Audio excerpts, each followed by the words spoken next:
ஆகையால அவங்களே மெட்டீரியல் எல்லாரும் ரோமருக்கு நிருபம் 8ஆம் அதிகாரத்துக்கு திருப்புவோம். ரோமருக்கு நிருபம் 8ஆம் அதிகாரம்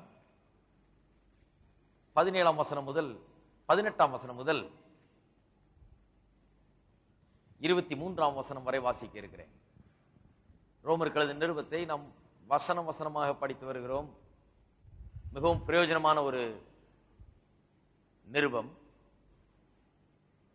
கிறிஸ்தவ போதனைகள் அனைத்தும் இதில் அடங்கி இருக்கிறது. கிறிஸ்தவ வாழ்க்கைக்கு என்னெல்லாம் தேவையோ அது எல்லாம் இந்த ஒரு நிருபத்திலே மிகவும் அழகாக போதிக்கப்பட்டிருக்கிறது. ஆகையால் தான் இந்த நிருபத்தை அவ்வளவு விவரத்தோடு படித்து வருகிறோம். ரோமர் 8:18 முதல், ஆதலால் இக்காலத்து பாடுகள் இனி நம்மிடத்தில் வெளிப்படும் மகிமைக்கு ஒப்பிடத்தக்கவைகள் அல்லவென்று எண்ணுகிறேன். மேலும் தேவனுடைய புத்திரர் வெளிப்படுவதற்கு சிருஷ்டியானது மிகுந்த ஆவலோடே காத்து கொண்டிருக்கிறது. அதேனென்றால் சிருஷ்டியானது அழிவுக்குரிய அடிமைத்தனத்திலிருந்து விடுதலையாக்கப்பட்டு தேவனுடைய பிள்ளைகளுக்குரிய மகிமையான சுயாதீனத்தை பெற்றுக்கொள்ளும் என்கிற நம்பிக்கையோட அந்த சிருஷ்டியானது சுய இஷ்டத்தினாலே அல்ல, கீழ்ப்படுத்தினவராலேயே மாயைக்கு கீழ்ப்பட்டிருக்கிறது. ஆகையால் நமக்கு தெரிந்திருக்கிறபடி இதுவரைக்கும் சர்வ சிருஷ்டியும் ஏகமாய் தவித்து பிரசவ வேதனைப்படுகிறது. அதுவும் அல்லாமல் ஆவியின் முதற் பலன்களை பெற்ற நாமும் கூட நம்முடைய சரீர மீட்பாகிய புத்திர சுவிகாரம் வருகிறதுக்கு காத்திருந்து நமக்குள்ளே தவிக்கிறோம். அப்போஸ்தலனாகிய பவுல் இந்த 8ஆம் அதிகாரத்திலே கிறிஸ்துவுக்குள்ளாக இருக்கிறவர்களுக்கு எப்படி ஆக்கினை தீர்ப்பு கிடையாது என்கிற அந்த நிச்சயத்தை போதிக்கிறார். He is preaching the assurance. கிறிஸ்துவுக்குள்ளாக இருக்கிறவர்களுக்கு இனிமே நரகம் கிடையாது, ஆக்கினை தீர்ப்பு, தண்டனை கிடையாது என்கிற அந்த நிச்சயத்தை போதித்துக் கொண்டு வருகிறார். போதிக்கும் போது யார் கிறிஸ்துவுக்குள்ள இருக்கிறவர்கள் என்கிற கேள்வி எழும்புகிறது. அது விசுவாசிகளா இருக்கிற சிலர் மட்டுமா, இல்லை எல்லா விசுவாசிகளுமே? திட்டவட்டமா போதிக்கிறார். இந்த ரட்சிப்பின் அனுபவத்தை பெற்ற எல்லா விசுவாசிகளும் கிறிஸ்துவுக்குள்ள இருக்கிறவர்கள். அவர்கள் எல்லாருக்கும் ஆக்கினை தீர்ப்பு கிடையாது. எல்லா மெய்யான விசுவாசிகள், அதாவது ரட்சிப்பின் அனுபவத்தை பெற்ற விசுவாசிகள், அவர்களுக்கு எல்லாருக்குமே ஆக்கினை தீர்ப்பு கிடையாது என்கிற நிச்சயம் இருக்கிறது என்பதை குறித்து போதிக்கிறார். அப்ப எல்லாருமே சொன்னா எப்படி அது அவ்வளவு நிச்சயமா சொல்ல முடியும் என்கிற கேள்வி எழும்புகிறது. அதனால பல விவரங்களை அங்க சொல்லுகிறார். அதுல ஒன்று, அல்ல கடைசி விவரம் என்னவென்றால், நாம் தேவனுடைய பிள்ளைகளாக இருக்கிறோம். விசுவாசிகள் தேவனுடைய புத்திரராக இருக்கிறீர்கள். புத்திரருக்கு ஆக்கினை தீர்ப்பு கிடையாது. தேவனுடைய பிள்ளைகளை தேவன் நரகத்துக்கு அனுப்ப போறது கிடையாது. அவர் தம்முடைய சொந்த பிள்ளைகளை நரகத்துக்கு அனுப்ப போறது கிடையாது. அவர் தண்டிக்க போறது கிடையாது. அவர்களுக்காக தான் தம்முடைய சொந்த குமாரனை அனுப்பித்து அதெல்லாம் செய்து முடித்து விட்டார்.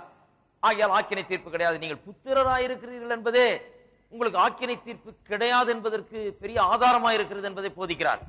போதித்துக் கொண்டே வரும்போது ரொம்ப அருமையான சத்தியங்களை சொல்றார். நாம் படிச்சோம் அதெல்லாம்.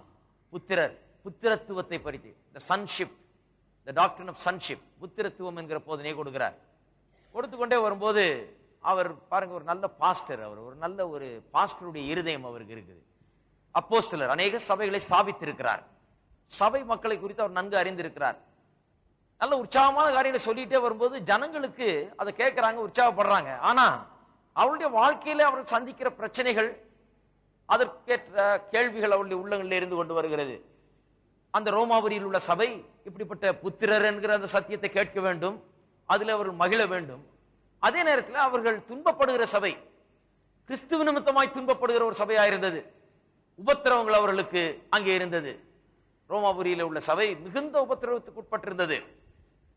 அவர்களை அந்த உபத்திரவத்தை எப்படி அவர்கள் சந்திக்க வேண்டும், எப்படி அதை எதிர்கொள்ள வேண்டும் என்கிற ஒரு காரியத்தையும் இங்கே சொல்ல வேண்டும் என்று அவர் நினைக்கிறார். வெறும் புத்திரர் புத்திரன் சொன்னா மட்டும் போதாது, இந்த உபத்திரவத்தை குறித்து சொல்ல வேண்டும் என்று சொல்லிதான் இங்கே போதிக்கிறார். கிறிஸ்துவ நிமித்தம் உபத்திரப்படுவது சும்மா எல்லா உபத்திரவமும் கிடையாது. கிறிஸ்துவ நிமித்தம் அவருடனே கூட பாடுபட்டால் அவருடனே கூட மகிமைப்படுத்தப்படுவோம். அவருடனே கூட படுற பாடுதான். அவருக்குள்ள இருக்கிறபடினாலே, கிறிஸ்துவுக்குள்ள இருக்கிறபடினாலே, கிறிஸ்துவனுடையவர்களா இருக்கிறபடினாலே இந்த உலகம், அவரை வெறுத்த உலகம் நம்மையும் வெறுக்க போகிறது. அப்படி பாடுபடும் போது அந்த பாடுகளை நாம் எந்த கண்ணோட்டத்தோடு பார்க்கிறது என்பதை குறித்து போதிக்கிறார். ஆகவே இங்க புத்திரத்துவம் என்கிற உபதேசத்திலிருந்து அப்படியே இன்னொரு உபதேசத்துக்கு அப்படியே போகிறார். என்ன உபதேசம்? ஒரு கிறிஸ்தவ விசுவாசியின் பாடுகள், இந்த உலகத்திலே அவனுக்கு ஏற்படக்கூடிய உபத்திரவங்கள், கிறிஸ்துவின் பேர்ல வைக்கிற விசுவாசத்தின் மூலமாக. அந்த உபத்திரவத்தை குறித்து கிறிஸ்தவ போதனை என்ன என்பதை இங்கே கொடுக்கிறார். உபத்திரவத்தை குறித்து என்ன நினைக்கிறது? நம்ம கிறிஸ்துவ நிமித்தமா பாடுபடும் போது எப்படி ஆறுதல் அடைவது, என்ன ஆறுதலை வேதம் கொடுக்கிறது என்பது குறித்து தான் இங்கே அவர் திட்டவட்டமாக போதிக்கிறார். அப்பொழுது சொல்லுகிறார் 18ஆம் வசனத்திலே, இக்காலத்து பாடுகள் இனி நம்மிடத்தில் வெளிப்படும் மகிமைக்கு ஒப்பிடத்தக்கவைகள் அல்லவென்று எண்ணுகிறேன். அந்த எண்ணுகிறேன் என்ற வார்த்தையை சொன்னேன். எண்ணுகிறேன் ரெக்கன் என்ற ஆங்கிலத்தில் வருகிறது. அந்த எண்ணுகிறேன் என்ற வார்த்தைக்கு அர்த்தம் என்ன? ஏதோ நான் நினைக்கிறேன் அப்படின்ற அர்த்தம் இல்ல. சிலர் அப்படி நினைச்சிடறாங்க, அவர் அப்படி நினைக்கிறார், நினைக்கல. அப்படி எண்ணுகிறன்றது ரொம்ப ஸ்ட்ராங்கான வார்த்தை. அவர் என்ன சொல்லுகிறார்? நான் எல்லாவற்றையும் அலசி ஆராய்ந்து பார்த்து விட்டேன். கிறிஸ்துவை குறித்த காரியங்கள், தேவன் யார், கிறிஸ்து யார், ஏன் இவர் அனுப்பித்தார், ஏன் சிலுவை, எதற்காக அந்த மரணம், எதற்காக ரத்தம் சிந்துதல், தேவனுடைய திட்டமும் நோக்கமும் என்ன, இந்த உலகத்தை குறித்து எல்லாவற்றை குறித்து தேவனுடைய திட்டம் நோக்கம் என்ன என்று நான் அலசி ஆராய்ந்து பார்த்து விட்டேன். எல்லா காரியங்களையும், கிறிஸ்துவுக்கு அடுத்த அனைத்து காரியங்களும் அலசி ஆராய்ஞ்சு பார்த்துட்டு நான் ஒரு முடிவுக்கு வந்திருக்கிறேன் சொல்லுகிறார். அதான் அந்த வார்த்தை ரெக்கன்ற வார்த்தை, எண்ணுகிறேன் என்ற வார்த்தைக்கு அர்த்தம். நான் நினைக்கிறேன் இல்ல, நினைக்கல, அவரு உறுதியா சொல்றேன்றார். எல்லாத்தையும் அலசி ஆராய்ஞ்சு பார்த்துட்டு நான் உங்களுக்கு சொல்லுகிறேன். என்ன சொல்றேன்? இக்காலத்து பாடுகள், இப்ப நீங்க படுற உபத்திரவம், ரோமாபுரியில கிறிஸ்துவுக்காக பாடுபட்டு வந்து மக்களை பார்த்து சொல்லுகிறார், இப்ப நீங்க படுற பாடுகள் இனி வரப்போகும் மகிமைக்கு ஒப்பிடப்படத்தக்கவைகள் அல்ல. எல்லாத்தையும் அலசி ஆராய்ஞ்சு பார்த்தேன், அதுல ஒண்ணு விளங்குது என்றார். வரப்போகிற மகிமையை நான் நன்றாய் கண்டிருக்கிறேன். அது என்னன்னு எனக்கு புரிகிறது. அந்த வரப்போகிற அந்த மகிமையும் மேன்மையும் எண்ணி பார்க்கும் போது இந்த பாடுகள் எல்லாம் நத்திங். கொல்லப்படுகிறீர்களா, அடிக்கப்படுகிறீர்களா, நொறுக்கப்படுகிறீர்களா, துன்பப்படுகிறீர்களா, கிறிஸ்துவ நிமித்தமா வேலை போகுது, கிறிஸ்துவ நிமித்தமா பலவிதமான ஸ்லாக்கியங்கள் பறிக்கப்பட்டு போகிற இந்த உலகத்திலே துன்பம். அவர் சொல்றாரு, இக்காலத்து பாடுகள்லாம் நத்திங். ஏன்? வரப்போகிற மேன்மையும் மகிமையை நான் பார்த்து விட்டேன், அதை புரிந்து கொண்டு விட்டேன்றார். அந்த முடிவுக்கு வந்துட்டு எண்ணுகிறேன் என்று சொன்னா, இப்படிப்பட்ட ஒரு முடிவுக்கு எல்லாத்தையும் அலசி ஆராய்ந்து பார்த்து வந்துட்டேன்றார். எப்படி அவர் அந்த முடிவுக்கு வந்தார்? 3 காரியங்களை சொல்லுகிறார். அதை ஏற்கனவே போதித்திருக்கிறார். ஒன்று, காலங்களை குறித்த ஒரு அறிவு அவருக்கு இருக்கிறது. இக்காலம் என்று சொல்கிறாரு, வரப்போகும் மகிமைன்னு சொல்லுகிறார். அப்ப காலத்தை 2ஆ பிரிக்கிறார். எல்லா கிறிஸ்தவ விசுவாசிகளுமே அதை சரியா மனதில் செய்ய வேண்டும். நாம் இக்காலத்தில் வாழ்ந்து கொண்டிருக்கிறோம், வரப்போகிற ஒரு காலம் ஒன்று உண்டு. இக்காலத்தின் நிலை என்ன, வரப்போகிற நிலை என்ன, இதை 2 பிரித்து பார்க்க வேண்டும். எப்பவுமே இப்படி இருக்க போகிறது இல்ல, எப்பவுமே இந்த வண்ணமாய் நாம் இருக்க போகிறது இல்ல. வரப்போகிற மகிமை என்று ஒன்று இருக்கிறது என்று அதை பிரித்து பார்க்கிறார். அந்த காரியங்கள் அது நல்லா விளங்குது அவருக்கு. 2வது காரியம், கடைசி கால சம்பவங்களை குறித்த அறிவு, அதையும் இங்கே போதிக்கிறார். வரப்போகிற மகிமையை குறித்து போதிக்கிறார். கடைசியில் என்ன நடக்க போகிறது, கடைசியில என்ன நேரிட போகிறது என்பதை நன்றாக அறிந்து வைத்திருக்கிறார். ஒவ்வொரு கிறிஸ்தவ விசுவாசியும் அதை நன்றாக அறிந்து வைத்திருக்க வேண்டும். இதெல்லாம் போதித்தோம். 3வது, இந்த உலகம், இந்த சிருஷ்டிப்புகள் எல்லாம் ஏன் இந்த நிலையில இன்றைக்கு இருக்கிறது? இந்த சிருஷ்டிப்புகள் இருக்கிற இந்த நிலைக்கு காரணம் என்ன? இந்த சபிக்கப்பட்ட நிலையிலே அழிவால் நிறைந்திருக்கிறதே. மரம் செடி கொடிகள்லாம் இருக்குது, பூக்குது, காய்க்குது, எல்லாம் பண்ணுது. ஆனா அது பூக்க வேண்டியவனும் பூக்குறது இல்ல, காய்க்க வேண்டியவனும் காய்க்கிறது இல்ல. இந்த உலகம் சபிக்கப்பட்ட ஒரு நிலையில இருக்கிறது. அது தேவனால் சிருஷ்டிக்கப்பட்ட அந்த நிலையில இல்ல. எப்படி சிருஷ்டிக்கப்பட்டதோ அந்த நிலையில இல்ல. அவ்வளவு அந்த பெர்ஃபெக்ஷன் போயிடுச்சு, அந்த பூரணத்தன்மை இல்ல அதுல. அது சபிக்கப்பட்ட ஒரு நிலையில இருக்கிறது. அதையும் அவர் கணக்கில் எடுக்கிறார். அதை பார்க்கிறார். அதை பார்த்துட்டு அது ஏன் இப்படி இருக்கிறது என்றதை யோசித்து பார்க்கிறார். அதை அலசி ஆராய்ந்து பார்க்கிறார். பார்க்கும்போது அவருக்கு ஒன்று விளங்குகிறது. இந்த சிருஷ்டிப்புகள் எல்லாம், மனிதனும் கூட, அதாவது மனிதன் பாவம் செய்தபடினாலே இந்த சிருஷ்டிப்புகள் எல்லாம் மனுஷனுக்காக உண்டாக்கப்பட்டது. மனுஷனுக்காக தான் இந்த சிருஷ்டிப்பெல்லாம், வேற ஒண்ணு நோக்கம் கிடையாது. இந்த சிருஷ்டிப்பெல்லாம் நம்மை தாங்கும்படியாக, நமக்கு எல்லாவற்றையும் சப்ளை செய்யும்படியாக, நமக்கு நம்முடைய தேவையை சந்திக்கும்படியாக. மரம் ஏன் இருக்குதுன்னா நமக்காக, மலைகள் ஏன் இருக்குதுன்னா நமக்காக, காடுகள் ஏன் இருக்குதுன்னா நமக்காக. இந்த உலகத்துல எல்லாமே நமக்காக இருக்கிறது. அப்படி எல்லாவற்றையும் நமக்காக சிருஷ்டித்தார். நாம் பாவம் செய்தபடினாலே, அதாவது மனுஷன் பாவத்தில் விழுந்து போனபடினாலே, இனி அவன் அந்த பூரணமான சிருஷ்டிப்பினுடைய ஆசீர்வாதங்களை அனுபவிக்க முடியாது. அவன் தவறிட்டான். அவன் தான் இந்த சிருஷ்டிப்புக்கெல்லாம் கர்த்தன், ஆண்டவன் அவன் தான், ஆண்டுகொள் என்று சொன்னார். அப்ப அவன் பாவம் செய்த பிறகு அந்த சிருஷ்டிப்புகள்லாம் அதே நிலையில இருக்க முடியாது, அதே ஆசீர்வாதத்தை வந்து சிருஷ்டிப்புல இருந்து பெற முடியாது. இவன் விழுந்து போயிட்டான், இவனுடைய சிருஷ்டிப்பும் சபிக்கப்பட்டு விட்டது. இதை சொல்லுகிறார். இதை சொல்லி மனுஷன் ஒரு நாள்ல மகிமைப்படுத்தப்பட போகிறான், அதோடு இந்த சிருஷ்டிப்புகள் எல்லாம் மகிமைப்படுத்தப்பட போகிறது என்று சொல்லி அதை குறித்து போதிக்கிறார். அதை இன்னும் கொஞ்சம் நாம் இன்றைக்கு பார்க்க போகிறோம். இதுல நாம் ஏற்கனவே படித்ததில் சில காரியங்களை நான் உங்களுக்கு சொல்லிவிட்டு அதுக்குள்ள போகிறேன். இன்றைக்கு சில கன்க்ளூஷன்ஸ்க்கு நாம் வர வேண்டும், சில முடிவுகளுக்கு. ஒன்று, நாம் ஏற்கனவே பார்த்ததுல இருந்து சில முடிவுகள். முதலாவது முடிவு என்ன? அதாவது இந்த உலகத்திலே ஒரு எண்ணம் இருக்கிறது சிலர் மத்தியில, விஞ்ஞானிகள் மத்தியிலேயும், இந்த விஞ்ஞானத்தை ரொம்ப அதிகமா நம்பி கர்த்தரை நம்பாத மக்கள், அவர்கள் மத்தியில ஒரு விதமா அவர்கள் எண்ணுகிறார்கள். அவர்கள் என்ன எண்ணுகிறார்கள்? இந்த உலகமே உண்டானது, மனிதன் உண்டானதெல்லாம் எப்படின்னா கர்த்தர் சிருஷ்டிக்கல, புழு பூச்சியில ஆரம்பிச்சு இப்படியே மனுஷன் வளர்ந்து வளர்ந்து வளர்ந்து எவல்யூஷன் என்று சொல்லுகிறார்கள்.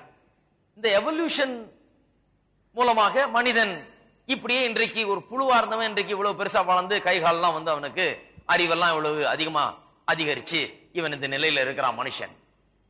இன்னும் அவன் பூரணமா இல்ல. இன்னும் போக போக இன்னும் சில கோடி ஆண்டுகள் போனால் அப்ப வரப்போற மனுஷன் இப்ப வர இருக்கிற மனுஷனை விட ரொம்ப பூரணமான நிலையில இருப்பான். கடைசியில இன்னும் ரொம்ப கோடி வருஷங்கள் போனா ரொம்ப பூரணமான மனுஷன் ஆயிடுவான், அவனுக்குள்ள எந்த குறையும் இருக்காது. இதுதான் விஞ்ஞானம் போதிக்கிறது.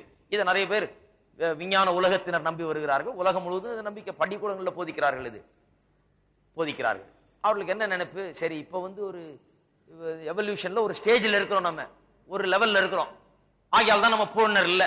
வர வர பூர்ணர் ஆகிட்டே இருக்கிறோம். இன்னும் கோடிக்கணக்கான ஆண்டுகள் போனா எப்படியும் பூர்ண மனுஷர் ஆயிடுவோம். ஏன்னா வருஷம் எடுக்க எடுக்க மனுஷன் இன்னும் புத்தியெல்லாம் ரொம்ப கூர்மையாயிடும், ரொம்ப நல்லா ஆயிடும், மனுஷன் அப்படியே ரொம்ப பிரமாதம் ஆயிடுவான், பூர்ணர் ஆயிடுவான். வேதம் இல்லை என்று சொல்லுகிறது.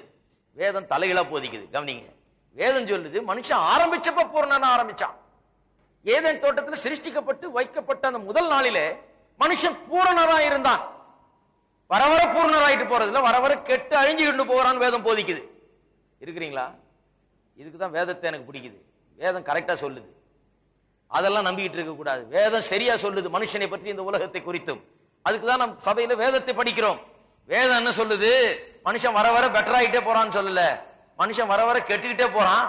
ஒரு காலத்துல தேவன் அவனை உண்டாக்கின போது அவன் பூரணமான நிலையில இருந்தான், இன்றைக்கு அந்த நிலையில இல்லை என்கிறதை வேதம் திட்டவட்டமாக நமக்கு போதிக்கிறது. ஆகையால பாவத்து நிமித்தமாக மனிதன் அப்படி ஆகிவிட்டான் என்றதை வேதம் போதிக்கிறது. இரண்டாவது காரியம், வேதத்தை, அதாவது ரட்சிப்பின் வழியை விசுவாசித்துக் கொண்டே ஆதியாகம புத்தகத்திலே சொல்லப்பட்டிருக்கிற அந்த முதல் 3 அதிகாரங்களில் சொல்லப்பட்டிருக்கிற சிருஷ்டிப்பை குறித்த வரலாறு, மனிதன் எப்படி சிருஷ்டிக்கப்பட்டான், எப்படி விழுந்து போனான், இதை குறித்து தான் வேதம் சொல்லுகிறதே. இதெல்லாம் சிலர் விசுவாசிக்கிறது இல்லை. அவங்க என்ன சொல்றாங்க? நாங்க ரட்சிப்பெல்லாம் விசுவாசிக்கிறோம், சரி, பாவம் மன்னிக்கப்பட வேணும், மனுஷன் ரட்சிக்கப்பட வேணும், இதெல்லாம் சரிதான், ஓகே. ஆனால் சபையும் இந்த சயின்ஸை தான் விசுவாசிக்கணும். சபை இந்த 3 அதிகாரங்களை ஏற்றுக்கொள்ள முடியாது. முதல் 3 அதிகாரங்கள் ஆதியாகமம் 1, 2, 3 ஏற்றுக்கொள்ள முடியாது. ஆதியிலே தேவன் வானத்தையும் பூமியை சிருஷ்டித்தார். ஒரு புக் வாங்கணும் பாருங்க, ஒரு சில வருஷத்துக்கு முன்னாடி, ஆதியாகமத்தை பற்றி ஒரு காமெண்ட்ரி. சரி, காமெண்ட்ரி கொஞ்சம் டெய்லி கொஞ்சம் படிப்போமேன்னு சொல்லி பெரிய அறிவாளி நினைச்சு வாங்கினேன். வாங்கி கொண்டு போய் படிச்சா அவர் சொல்றாரு முதல் பக்கத்திலேயே இந்த கதை. என்ன சொல்றாரு? இந்த கதைகள்லாம், இந்த ஆதியாகமம் 1 அதிகாரம் எல்லாம் அந்த காலத்துல தாத்தா போல இருக்கிறவங்க சின்ன பிள்ளைகளுக்கு, பேர பிள்ளைகளுக்கு சொன்ன கதை. சின்ன பிள்ளை வந்து கேட்குமா, அந்த காலத்துல பள்ளிக்கூடம் கிடையாதான், உலக ஆரம்பத்துல பள்ளிக்கூடம் கிடையாது. அப்ப வந்து புள்ள வந்து கேட்குமா, தாத்தா, இந்த மலை, நதி, குளம், இந்த செடி கொடிகள், பறவைகள், மிருகங்கள், மனிதர்கள், இவர்கள் எல்லாம் யார் உண்டாக்குனது, எப்படி உண்டானதுன்னு கேட்குமா. உடனே தாத்தா உட்கார வச்சு கதை சொல்வாராம். எப்படி சொல்வாராம்? ஆதியிலே தேவன் வானத்தையும் பூமியும் சிருஷ்டித்தார். இவர் என்ன சொல்றாரு? அது வெறும் கதை, தாத்தா கதை. அது இந்த பிள்ளைக்கு ஒரு விளக்கம் கொடுக்கறதுனால அந்த தாத்தா எப்படி கொடுக்கறதுன்னு யோசித்து தேவன் ஒருவரை உண்டாக்குனார்னு சொல்லி ஆதியிலே தேவன் வானத்தை சிருஷ்டித்தான்னு சொன்னார். அதை போய் எழுதி வச்சுட்டாங்க. இதை நம்ம படிச்சுட்டு இருக்கிறோம். இவங்க எல்லாம் செமினரியில போதிச்சுட்டு இருக்காங்க. ஆகையால் தான் செமினரி செமெட்டரி ஆகுது. செத்த செமினரிகள், அங்கிருந்து வருகிற பிரசங்கியார்களும் செத்து போனவர்களா இருக்கிறாங்க. உயிரற்றவர்கள் வந்து உயிரற்ற சபைகளில் இருந்து கொண்டு உயிரற்ற பிரசங்களை பண்ணிக்கொண்டு மனுஷனுக்கு எந்த விதமான நம்பிக்கை இல்லாதபடி பண்ணி விடுகிறார்கள். நன்றாய் கவனியுங்கள். ஆகையால் தான் வேத வசனத்திலே மனிதனுடைய சிருஷ்டிப்பை குறித்தும் அவனுடைய வீழ்ச்சியை குறித்தும் பாவத்தை குறித்தும் இதெல்லாம் சொல்லப்படுகிற அந்த முதல் 3 அதிகாரங்கள் மிகவும் முக்கியம். ரட்சிப்பின் அந்த காரியங்களை விசுவாசிக்கிறவர்கள் அந்த முதல் 3 அதிகாரத்தை விசுவாசிக்காமல் இருக்க முடியாது. அங்கதான் நம்முடைய ரூட்ஸ் இருக்குது, அங்கதான் வேற இருக்குது. அந்த 3 அதிகாரங்களை புரிந்து கொண்டால்தான் இன்னைக்கு ஏன் இந்த உலகம் எப்படி இருக்குது, இன்றைக்கு ஏன் மனிதன் எப்படி இருக்கிறான்றதை புரிந்து கொள்ள முடியும். அந்த முதல் அதிகாரம் சொல்லுது தேவன் எப்படி சிருஷ்டித்தாருன்னு. அது சொல்லுது எப்படி மனுஷன் விழுந்து போனான்னு. விழுந்து போனது நிமித்தமாக எப்படி மனிதன் சபிக்கப்பட்டவனானான் என்று அந்த முதல் அதிகாரம் சொல்லுகிறது. இந்த முதல் அதிகாரம் சொல்லிடுச்சு, இதெல்லாம் யாரும் நம்பிட்டு இருப்பா அப்படின்னு சொல்லாதீங்க. இயேசு இந்த உலகத்துல வந்த போது எத்தனை தடவை அந்த முதல் அதிகாரத்தை கோட் பண்ணாருன்னு பாருங்க. ஆதியிலே தேவன் மனுஷனை ஆணும் பெண்ணாய் சிருஷ்டித்தார் என்பதை நீங்கள் அறியவில்லையா என்று கேட்கிறார். வாசிக்கலையான்னு கேட்கிறார். அவர் வாசித்திருக்கிறார், இயேசு விசுவாசித்திருக்கிறார், அது உண்மை என்று நம்புகிறார். சிருஷ்டிப்பு கதை ஆதியாகமம் 1 சொல்லுகிறது மெய், உண்மை என்று, சத்தியம் என்று அவர் விசுவாசிக்கிறார். இப்படிதான் தேவன் உண்டாக்கினார், இப்படிதான் காரியங்கள் ஆனது என்று அவர் விசுவாசிக்கிறார். அப்போஸ்தலனாகிய பவுல் கூட ரோமர் 5ஆம் அதிகாரம் 12ஆம் வசனத்திலிருந்து 21ஆம் வசனம் வரை நாம் ஏற்கனவே படித்திருக்கிறோம். அதுல எப்படி சொல்லுகிறார், ஒரு மனுஷனாலே பாவம் உலகத்துக்குள் பிரவேசித்தது, பாவம் மட்டுமல்ல மரணமும் உலகத்துக்குள்ள பிரவேசித்தது. எல்லாம் கதையை கரெக்டா சொல்றாரு. எப்படி பாவம் பிரவேசித்தது, எப்படி மரணம் எப்படி வந்ததுன்னு 1000 கதை சொல்றாங்க உலகத்துல. நம்மளும் என்ன பண்றோம், ஜனங்களும் கிறிஸ்தவ மக்களும் பாருங்க, சத்தியம் தெரியாதவங்க ஆணு போய் கேட்டுட்டு இருக்கிறாங்க. அவன் சொல்றான் உலகத்துல மரணம் எப்படின்னா இது ஒரு சைக்கிள் மாதிரிங்க, இப்படியே பிறக்கிறாங்க இறக்குறாங்க பிறக்கிறாங்க, இது ஒரு இயற்கை சைக்கிள், இப்படியே போய்கிட்டே இருக்குது, இப்படிதான் அது அப்படிங்கிறான். இவங்களும் தலையாட்டிட்டு ஓ அப்படியா, இங்க ஆரம்பிச்சு இங்க முடியுது போல இருக்கு, ஒரு ரவுண்ட் ஃபுல்லா வந்து வாழ்க்கையை முடிச்சுக்கிறோம், இவ்வளவுதான் வாழ்க்கை. கிடையாது. வேதம் சொல்லுது மரணமே இல்லாமல் தான் மனுஷனை உண்டாக்கினார். மரணம் எப்படி பிரவேசித்தது என்று வேதம் கொடுக்கக்கூடிய விளக்கம் ஒன்றுதான் திருப்தியை கொடுக்கிறது. பாவம் பிரவேசித்தது, பாவத்தின் மூலமா மரணம், அவ்வளவுதான், சிம்பிள். இதை ஏற்றுக்கொள்ளலன்னா மனுஷனுடைய ப்ராப்ளத்தை சால்வ் பண்ணவே முடியாது, தீர்க்கவே முடியாது. அதான் உலகத்துல பிரச்சனை. வேதத்தை வேணான்றாங்க, பைபிள் வேணாம், இதை நான் விசுவாசி, பிரச்சனையை தீர்க்கவே முடியாது. பைபிள் வேணான்னா மனுஷன் எப்படி உண்டானான்னு தெரியாது, எதற்காக உண்டானன்ற தெரியாது, அவன் என்ன பிரச்சனைன்னு தெரியாது, ஏன் இந்த மரணம்னு தெரியாது, ஏன் இந்த பாவம்னு தெரியாது, அது என்ன பண்ணுதுன்றது ஒண்ணும் புரியாது மனுஷனுக்கு. பாருங்கள், இதையெல்லாம் வேத வசனம் திட்டவட்டமா போதிக்கிறது. 3வது காரியம், வேதத்திலே மனுஷன் வர வர போக போக நல்லவனாகி சிறந்தவனாகி பூரணராகி விடுவான் அப்படி என்கிற ஒரு நம்பிக்கையை வேதம் போதிக்கிறது கிடையாது. சாரி, வர வர நல்லா ஆயிடுவான் பையன், பரவாயில்ல, அப்படியே படிக்க வச்சா எல்லாம் BA MA படிச்சுட்டா எல்லாம் சரியாயிடுவாங்க, நாடே நல்லா ஆயிடும். பாருங்க, அறிவு வந்துருச்சுன்னா போதும், நாடே எல்லாம் சொல்லிட்டு இருக்கிறாங்க. தப்பு, ஆகாது. அறிவு வந்த நாடுகளை பாருங்க, அறிவுல விஞ்ஞானத்துல முன்னேறின நாடுகளை பாருங்க, நினைச்சிட்டு இருக்கிறாங்க இவங்க அறிவு வந்தா நல்லா ஆயிடும். மனுஷன் எப்பவுமே அப்படிதான் பேசிக்கிறான், நல்லா ஆக்கிடுவோமா, அப்படியே லைட் வந்துருச்சுன்னா நல்லா ஆயிடும், கரண்ட் வந்துருச்சுன்னா நல்லா ஆயிடும், விஞ்ஞானம் முன்னேறிடுச்சுன்னா நல்லா ஆயிடும், இது வந்துருச்சு அது வந்துருச்சுன்னா எது எல்லாம் வந்து இப்ப எல்லாத்தையும் வச்சு சண்டை போடுறதுக்கு தான் ரெடி ஆகுறாங்க. இப்ப இந்த ஏவுகணை வச்சிருந்தா நான் அதை விட தூரமா போற மாதிரி ஏவுகணை வச்சுக்கிறேன்.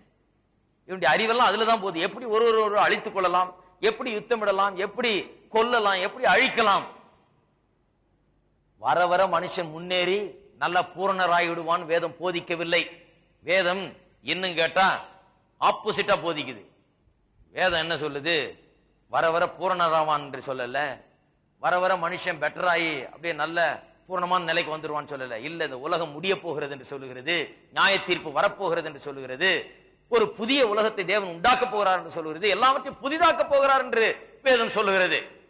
இதெல்லாம் மாத்தி எல்லாத்தையும் புதுசாக்க போறாருன்னு வேதம் சொல்லுது ஒழிய வர வர நல்லா போகணும், இந்த உலகமே எல்லாம் சரியாயிக்கும், நம்மளே எல்லாம் ரிப்பேர் பண்ணி எல்லாம் பூசி எல்லாம் கரெக்ட் பண்ணிடலாம் அப்படின்னு வேதம் எங்கேயுமே போதிக்கவே இல்லை. ஆகையால் தான் இந்த உலகத்தின் மேல எனக்கு நம்பிக்கை கிடையாது, இந்த உலகத்தின் முயற்சிகள் எனக்கு நம்பிக்கை கிடையாது, ஆகையால் தான் அரசியல்ல நம்பிக்கை கிடையாது, ஆகையால் தான் இந்த மற்ற காரியங்கள்ல எனக்கு நம்பிக்கை கிடையாது.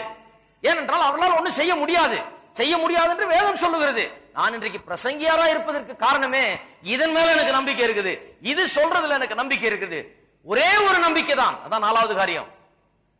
3வது காரியம், மனுஷனுக்கு எந்த விதமான நம்பிக்கையும் வேதம் போதிக்கல, அதாவது வர வர நல்லாயிடுவான்னு. ஒரே ஒரு நம்பிக்கையை தான் போதிக்கிறது, அதான் 4வது காரியம். அது என்ன, இயேசு கிறிஸ்துவின் மூலமாய் உண்டான ரட்சிப்பின் வழி, தேவன் நமக்காக வைத்திருக்கிற திட்டம். இந்த ரட்சிப்பின் வழி, அப்புறம் எதிர்காலத்திற்காக தேவன் நித்தியத்திற்காக நமக்கு வைத்திருக்கிற திட்டம், இது ஒண்ணுதான் நம்பிக்கையை தவிர மனுஷனுக்கு நம்பிக்கையே கிடையாது. ஒரு நாள்ல இயேசு வரப்போகிறார், அவர் வந்து தம்முடைய ராஜ்யத்தை நிறுவப் போகிறார், எல்லாவற்றையும் புதிதாக மாற்றப் போகிறார், இந்த விதமான உலகத்துக்கு ஒரு முடிவு வரப்போகிறது. இதுதான் நம்பிக்கையை ஒழிய வேற நம்பிக்கை கிடையாது. ஆகையால் தான் நான் அதெல்லாம் நம்புறது இல்ல, இதை போதித்துக் கொண்டிருக்கிறேன். இதுதான் மெய்யான நம்பிக்கை. இருக்கிறீங்களா? சரி, இப்போ விஷயத்துக்கு வருவோம். பவுல் அப்போஸ்தலன் நீங்க 20ஆம் வசனத்திலே சொல்லுகிறார், அதென்றால் சிருஷ்டியானது அழிவுக்குரிய அடிமைத்தனத்திலிருந்து விடுதலையாக்கப்பட்டு தேவனுடைய பிள்ளைகளுக்குரிய மகிமையான சுயாதீனத்தை பெற்றுக் கொள்ளும் என்கிற நம்பிக்கையோட அந்த சிருஷ்டியானது சுய இஷ்டத்தினால் அல்ல, கீழ்ப்படுத்தினவராலேயே மாயைக்கு கீழ்ப்பட்டிருக்கிறது. இதெல்லாம் இந்த 21ஆம் வசனத்தை ஏற்கனவே நான் சொல்லிவிட்டேன். அது என்ன, இந்த சிருஷ்டிப்பு எப்படி இந்த சபிக்கப்பட்ட நிலைக்கு வந்தது என்று பார்த்தோம். மனுஷனதை சபிக்கப்பட்ட நிலைக்கு ஆளாக்கல, மனுஷனுக்கு அவ்வளவு பெரிய சக்தி கிடையாது. பிசாசு இதை சபிக்கப்பட்ட நிலைக்கு ஆக்கல, ஏன்னா பிசாசுக்கும் இயற்கை மேல இந்த சிருஷ்டிப்பு மேல அவ்வளவு பெரிய அதிகாரம் கிடையாது. இதை உண்டாக்கின தேவன் மனுஷன் பாவம் செய்தது நிமித்தமாக இந்த பூமியும் சபித்தார் என்று நாம் வாசித்தோம். இது தேவன் இந்த சிருஷ்டிப்பை அதனுடைய சுய இஷ்டத்தினால் அல்ல, அப்படின்னா அது ஏதோ தவறு செய்ததுனால் அல்ல, கீழ்ப்படுத்தினவர்னாலே. யாரோ ஒருத்தர் அதை கீழ்ப்படுத்தி இருக்கிறார் இந்த சாபத்துக்கு, அது அப்படி கீழ்பட்டு இருக்கிறது. இதெல்லாம் போதித்து விட்டோம். ஆனா ஒன்னும் போதிக்கல. அது 20ஆம் வசனம். அது என்ன, தேவனுடைய பிள்ளைகளுக்குரிய மகிமையான சுயாதீனத்தை இந்த சிருஷ்டிப்பு பெற்றுக்கொள்ளும் என்கிற நம்பிக்கையோட இதை கீழ்படுத்தி இருக்கிறாராம். இந்த உலகத்தை ஒரு சாபத்துக்குள்ளாக்கி இருக்கிறார் தேவன்.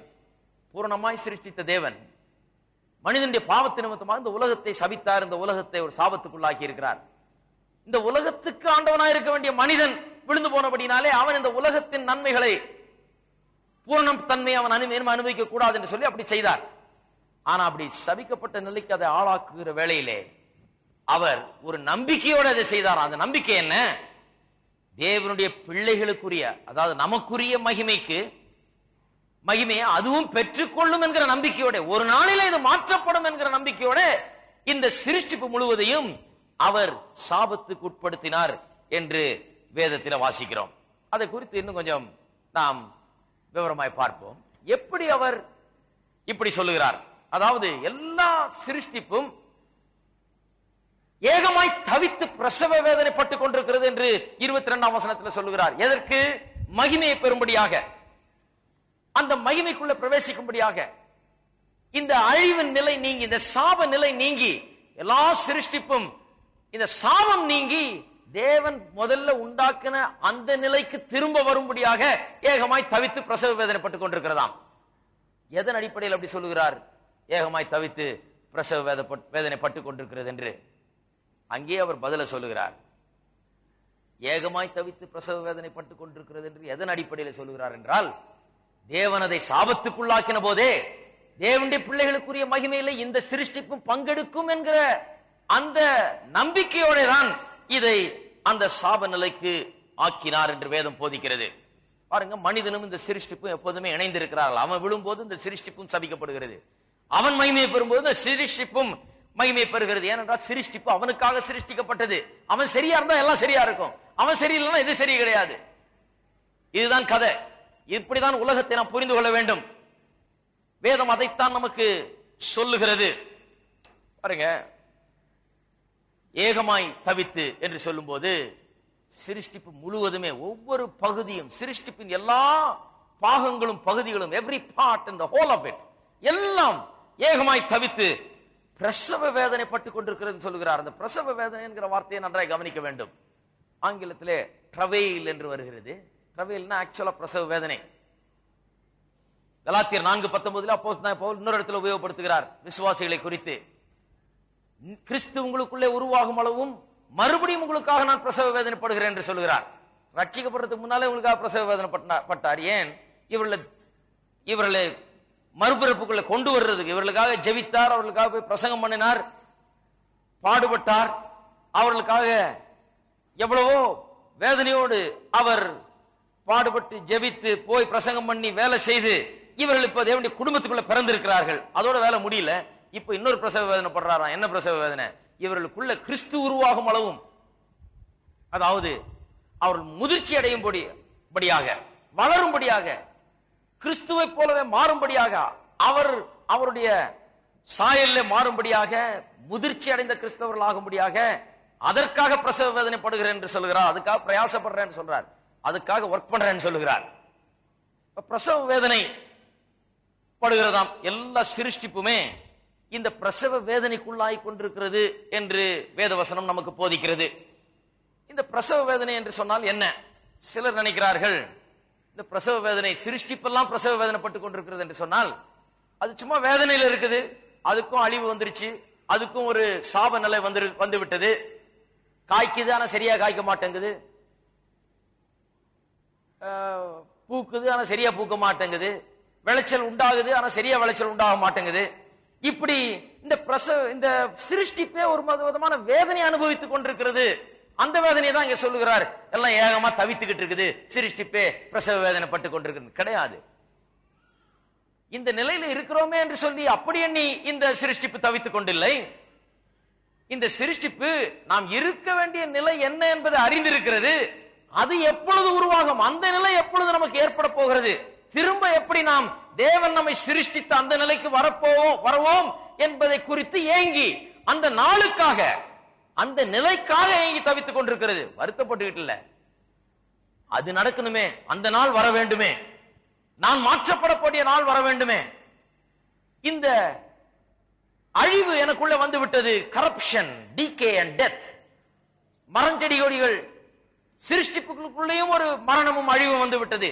இது நீங்கக்கூடிய நாள் வர வேண்டுமே என்று சொல்லி அதற்காக ஏங்கி தவித்துக் கொண்டிருக்கிறதாம். தேவன் சிருஷ்டித்த அந்த நிலைக்கு திரும்ப வேண்டும் என்று சொல்லி இந்த சிருஷ்டிப்பை ஏங்கி தவித்துக் கொண்டிருக்கிறது என்று சொல்லுகிறார். சிருஷ்டிப்பு ஏங்கி தவித்துக் கொண்டிருக்கிறது என்றால் அந்த அர்த்தத்திலே தான் நாம் அதை பார்க்க வேணும். ஒரு பெரிய வேத போதகர் சொல்லுகிறார், இந்த ஸ்பிரிங் டைம் இருக்கு பாருங்க, வசந்த காலம், 4 விதமான சீசன். அதுல இந்த வசந்த காலம் எல்லாம் பூத்து குலுங்குற காலம், அருமையான ஒரு காலம். அந்த காலத்தை பார்க்கும்போது என்ன நடக்குதான், சிருஷ்டிப்பு இப்படிதான் இருக்க வேணும் தெரியுமா, எப்பவுமே பூத்து குலுங்கிட்டு தான் இருக்கணும், எப்போதுமே வசந்த காலமா தான் இருக்கணும்னு சிருஷ்டிப்புக்கு தெரியுதான். அதுக்காக ரொம்ப பிரசவ வேதனைப்பட்டு முயற்சித்து இந்த ஆட்டம் சீசன், வின்டர், இந்த குளிர்காலம், இந்த ஆட்டம் எப்படி சொல்றது, ஃபால், இலையுதிர் காலம், இதெல்லாம் போய் இதெல்லாம் தாண்டி பிரசவ வேதனைப்பட்டு வந்து இந்த பூத்து குலுங்கக்கூடிய வசந்த காலத்துக்குள்ள வருதான் சிருஷ்டிப்பு. சிருஷ்டிப்பு ரொம்ப ட்ரை பண்ணுதுன்றார், ரொம்ப கஷ்டப்பட்டு ட்ரை பண்ணி எப்படியாவது அந்த வசந்த காலத்தை கொண்டு வரணும்னு சொல்லி கொண்டு வந்து ரொம்ப கஷ்டப்பட்டு கொண்டு வந்துட்டு கடைசியில சீக்கிரம் வசந்த காலம் முடிஞ்சு திருப்பி கோடை காலம் வருது, கோடை காலம் போய் திருப்பி இலையுதிர் காலம் வருது, திருப்பி அது போய் இப்படியே போயிட்டே இருக்குது. சிருஷ்டிப்பு வருஷா வருஷம் ட்ரை பண்ணுதுன்ற, ட்ரை பண்ணிட்டே இருக்குது. அதுக்கு எப்படி இருக்கணும்னு தெரியும், ஆனா அப்படி இருக்க முடியல. அந்த வசந்த காலம் அதுக்கு ஒரு அறிகுறி என்று சொல்லுகிறார். இப்படித்தான் இருக்க வேணும்னு நினைச்ச சிருஷ்டிப்பு ரொம்ப ஏகமாய் தவித்து அதுக்காக முயற்சி எடுத்துக் கொண்டிருக்குது. ஆனால் தன்னை விடுவித்துக் கொள்ள முடியவில்லையாம். அதுக்கு தெரியுது இப்படிதான் இருக்கணும்னு, ஆனா அப்படி இருக்க முடியல. அது வருது, ஆனா அந்த காலம் மறையுது, திருப்பியும் பழைய நிலைக்கே அது திரும்புகிறது. அது மட்டுமல்ல, மனுஷனும் அப்படியே முயற்சி எடுத்துக் கொண்டிருக்கிறான் என்று அவர் சொல்லுகிறார். என்ன சொல்ல, மனுஷனை பாருங்க, அவனும் எல்லாம் வசந்தமாக்கணும்னு பார்த்துக்கிட்டு இருக்கிறான். அவன் தான் யூட்டோப்பியா, ஒரு பரிபூர்ண உலகத்தை உண்டாக்க போறேன்னு சொன்னவன். அவன் என்ன சொல்றான், உலகத்தில் இருக்கிற எல்லா குறைகளையும் களைந்து போட்டு, எல்லா விதமான நாசமோசங்கள், எல்லா தீமைகள் இதெல்லாம் களைந்து போட்டு மனுஷனுக்கு நல்ல பூரண அறிவை உண்டாக்கி எல்லாத்தையும் மாற்றி, இனிமே கொலை இருக்காது, கொள்ளை இருக்காது, திருடு இருக்காது, பகை இருக்காது, ஒண்ணுமே இருக்காது, ஒரு பூரண உலகத்தை, தொந்தரவே இல்லாத உலகத்தை நான் உருவாக்க போறேன் கங்கணம் கட்டி கொண்டு அவன் முயற்சி எடுத்துக் கொண்டிருக்கிறான். அவர் சொல்றாரு, எப்போதுமே இந்த முயற்சி இருந்துகிட்டே தான் இருக்குன்றாரு. ஏன் இருந்துகிட்டு இருக்குது, அவனுக்குள்ளே ஏகமாய் தவித்து பிரசவ வேதனைப்பட்டு கொண்டிருக்கிறானாம். எதுக்காக, அவன் எப்படி இருக்க வேணும்னு தெரியும், அதுக்கு வேண்டி எல்லாம் முயற்சி எடுக்கிறான். நம்ம கர்த்தர் இப்படி இருக்க உண்டாக்கல, இப்படி சண்டை போட்டுட்டு இருக்க உண்டாக்கல, யுத்தம் பண்ணிட்டு இருக்க உண்டாக்கல, அழிஞ்சு போறதுக்கு உண்டாக்கல, சாகிறதுக்கு உண்டாக்கல, மரணமும் வியாதியும் வேதனையும் நிறைந்த உலகத்திலே இப்படி வாழ வேண்டும் என்று உருவாக்கல. ஆகையால் இதிலிருந்து விடுபட வேண்டும், எப்படியாவது ஒரு பூரண உலகத்தை உண்டாக்க வேண்டும். பெட்டர் ஆஸ்பத்திரி கட்டணும், இதோட நல்ல ஆஸ்பத்திரி கட்டணும், நல்ல ஆபரேஷன் பண்ணணும், சாகரவனை கூட பிழைக்க வைக்கணும், லைஃப் ஸ்பேன, அதாவது ஆயுசு நாட்களை கூட்ட வேண்டும். இதெல்லாம் மனுஷனுடைய பெரிய முயற்சி. ஏன், அவனுக்கு தெரியுதான், என்ன தெரியுது, நம்ம இப்படி இருக்க கூடாது, இப்படி இருக்கிறதுக்காக ஆண்டவர் சிருஷ்டிக்கல. நான் நல்லா செழிப்பா இருக்கணும், ஆசீர்வாதமா இருக்கணும், நான் நல்லா செழித்தோங்கணும், நல்லா சாப்பிடணும், நல்லா இருக்கணும், பூரணமான ஒரு உலகத்தில் இருக்கணும்னு சொல்லி அவன் ரொம்ப பிரயாசப்பட்டு முயற்சி எடுத்துக்கொண்டிருக்கிறானா. அதை உலகத்துல அன்றாடம் பார்க்கிறோம் நாம. மனுஷனுக்குள்ள அந்த முயற்சி என்றைக்குமே இருந்து கொண்டு இருக்கும் என்று சொல்லுகிறார். அது உண்மை. அதுதான் அந்த பிரசவ வேதனை. அது வராதான் ஏங்கி தவித்துக் கொண்டிருக்கிறான். 100 வருஷத்துக்கு முன்னால வந்துருச்சுன்னு நினைச்சிட்டான். 100 வருஷத்துக்கு முன்னால ஒரு பெரிய ஒரு இது பாருங்க, இண்டஸ்ட்ரியல் ஏஜ், சொல்லிட்டான், எல்லாம் வந்துருச்சு. அடே அப்பா, மிஷின் வந்துருச்சு, ட்ரெயின் வந்துருச்சு, இது வந்துருச்சு, அது வந்துருச்சு, கார் வந்துடும், பிளேன் வந்துடும், அது வந்துடும், இது வந்துடும், போன் வந்துடும், எங்க பார்த்தாலும் விளக்கு, எலக்ட்ரிசிட்டி வந்துடும். இதெல்லாம் உலகமே மாறுது. இது இனிமே உலகம் இப்படி இருக்காது. இது உலகம் பரலோகம் மாதிரி ஆயிடும். மனுஷன்லாம் மாறிடுவானாக்கும், ரொம்ப நல்லவன் ஆயிடுவானாக்கும். அப்படியே இனிமே யாரும் எதுக்கு சண்டை போட மாட்டாங்களாக்கும். மனுஷனுக்கு அறிவு பெருகி ரொம்ப பிரமாதமாகறானாக்கும். நாங்க சொல்லி முடிச்சான். உலக மகா யுத்தம் வந்தது. முதலாவது உலக மகா யுத்தம். அதோட தலையில கை வச்சுட்டு போயிட்டான் மனுஷன். அதை சொன்னவெல்லாம் பாய் அடைத்து போயிட்டான். அவன் நினைச்சான், என்னடா இது பெரிய இண்டஸ்ட்ரியல் ஏஜ் வந்துருச்சு, அது வந்துருச்சு, இது வந்துருச்சு, விஞ்ஞானம் வளர்ந்துருச்சு, மனுஷன் முன்னேறிட்டான், இனிமே பிரச்சனை இருக்காது சாராங்க. அதோட அவங்க அதை நிறுத்திட்டாங்க அந்த பேச்சை. அது உலக மகா யுத்தம் முதலாவது யுத்தம் முடிஞ்சு கையோட கொஞ்சம் வருஷத்துல திருப்பி ரெண்டாவது உலக மகா யுத்தம். லட்சக்கணக்கில் மக்கள் சாவு. இன்னும் அதை விட பிரமாதமா கொள்றான். பிரமாதமான கன்னுங்க, டேங்க், அது இதெல்லாம் இன்னும் முன்னேறிடுச்சு நாடு. அவனுக்கு ஒன்று விளங்கி விட்டது, நாம ட்ரை பண்ணிட்டே இருக்கிறோம், உலகத்தை நன்றாக்கிறதுக்கு ட்ரை பண்ணிக்கிட்டே இருக்கிறோம். ஏன் இதை சொல்றேன் கவனிங்க. இன்றைக்கு அநேக மக்கள் வேத வசனத்தின் சத்தியத்தை தெரியாத உலகத்தின் பேர்ல நம்பிக்கை வைத்திருக்கிறார்கள். நான் என்ன சொல்ல வருகிறேன், நம்முடைய நம்பிக்கை இந்த உலகத்தின் பேர்ல கிடையாது. தேவன் ஏற்படுத்தின ரட்சிப்பின் வழியின் பேர்ல நம்ம நம்பிக்கை இருக்குது. உலகத்தை நான் நம்புறது கிடையாது. உலகத்தின் சமாதானத்தை நம்புறது கிடையாது. உலகத்தார் கொண்டு வருகிற, அரசியல்வாதிகள் கொண்டு வருகிற சமாதானத்தையும் இதையும் நம்புறது கிடையாது. அவர்களால் சமாதானத்தை கொண்டு வர முடியாது என்பதை மறுபடியும் அவர்கள் நிரூபித்துக் கொண்டுதான் இருக்கிறார்கள். அதை இன்னும் அதிகமா நிரூபித்துக் கொண்டேதான் இருப்பார்கள். இயேசு கிறிஸ்து ஒருவர் மட்டுமே இந்த உலகத்திற்கு சமாதானத்தை கொண்டு வர முடியும். இயேசு கிறிஸ்து ஒருவர் மட்டுமே உங்களுடைய உள்ளத்திலே சமாதானத்தை கொண்டு வர முடியும். உங்களுடைய வாழ்க்கையில அமைதியை கொண்டு வர முடியும். இந்த உலகத்திலே சமாதானத்தை கொண்டு வரக்கூடிய சக்தி கிடையவே கிடையாது. நம்பிக்கை உலகத்தில் வைக்க வேண்டாம். தேவனிலே வையுங்கள், இயேசு கிறிஸ்துவிலே வையுங்கள், வேத வசனத்திலே வையுங்கள். இருக்கீங்களா? மனுஷனும் ரொம்ப அதை ப்ரொடியூஸ் பண்றதுக்கு ட்ரை பண்ணிட்டு இருக்கான். எப்படியா பூரண உலகத்தை ப்ரொடியூஸ் பண்ணு. ஏன்னா அவனுக்கு தெரியும் எப்படி இருக்கணும்னு. ஆனா இருக்க முடியல. அவன் பிரசவ வேதனை படுறதுனால அவன் அதை பிறப்பிக்க போறான்னு வேதம் சொல்லல. அது தப்பா நினைச்ச கூடாது. சிலர் நினைக்கிறாங்க பிரசவ வேதனை பட்டுக்கிட்டு இருக்கிறான், சிருஷ்டிப்பு ஏகமாய் தவித்து பிரசவ வேதனை பட்டுக்கிட்டு இருக்குது, ஒரு நாள் இதை பிறப்பிக்க போகிறது கிடையாது. என்ன பிரசவ வேதனை பட்டாலும் உலகம் இதை பிறப்பிக்க முடியாது. பூரண உலகத்தை பிறப்பிக்க முடியாது. சாபத்தை நீக்க முடியாது. என்ன பிரசவ வேதனை பட்டாலும் அது நடக்காது. இவங்க பிரசவ வேதனை பட்டுக்கிட்டே இருப்பாங்க. ஆனால் தேவன் ஒரு நாளை நியமித்திருக்கிறார். அன்றைக்கு அவர் மணி அடிச்சு அதை நிறுத்த போறார். அந்த சாபத்தை நிறுத்தி அந்த உலகத்தை மாற்றி ஒரு புதிய ஒரு சகாப்தத்தை உருவாக்க போகிறார் தேவன் என்று வேத வசனம் போதிக்கிறது. ஆகையால் தான் விசுவாசிகள் கண்களை இந்த உலகத்தின் மீது எடுத்து வைத்து இயேசுவின் மீது வைக்க வேண்டும். நம்முடைய நம்பிக்கை அவர், நமக்கு எல்லாம் அவர்ல தான் எல்லாம் இருக்கிறது ஒழிய இந்த உலகத்தின் காரியங்கள்ல அல்ல. சரி, நான் தொடர்ந்து போவோம். ஏன் இந்த சிருஷ்டிப்புகள் எல்லாம் மனிதனும் கூட சேர்ந்து இப்பேற்பட்ட ஒரு நாளுக்காக மகிமைப்படும்படியாக ஏங்கிக் கொண்டிருக்கிறார்கள்? ஏன் அந்த ஏக்கம்?